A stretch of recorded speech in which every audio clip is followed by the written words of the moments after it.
ધાનપુર મામલતદાર શ્રીના અધ્યક્ષસ્થાને વાકોટામાં તાલુકા કક્ષાની 15મી ઓગસ્ટની ભવ્ય ઉજવણી.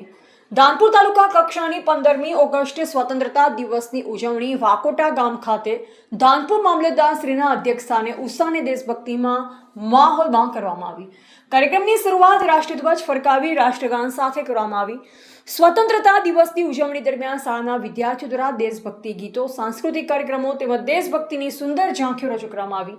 ઝાંખીઓ દ્વારા દેશપ્રેમ, રાષ્ટ્રની એકતા અને સ્વતંત્રતા સેનાનીઓના બલિદાનોને સંદેશ આપવામાં આવ્યો. આ પ્રસંગે ધાનપુર પોલીસ સ્ટેશનના પીઆઈ રાઠવા સાહેબ, તાલુકા પ્રમુખ સોનલબેન, તાલુકા પ્રમુખ સહિત તાલુકાના અધિકારીઓ, પદાધિકારીઓ, આગેવાનો, શિક્ષકો, વિદ્યાર્થીઓ અને મોટી સંખ્યામાં ગ્રામજનો ઉપસ્થિત રહ્યા. સમગ્ર કાર્યક્રમ દરમિયાન દેશભક્તિનો માહોલ છવાયો. ઉપસ્થિત સૌએ રાષ્ટ્રધ્વજને સલામી આપી દેશની એકતા, અખંડિતતા અને ગૌરવ જાળવવાનો સંકલ્પ વ્યક્ત કર્યો. રિપોર્ટર કિશન મોનિયા, દાહોદ જિલ્લા બ્યુરો ચીફ.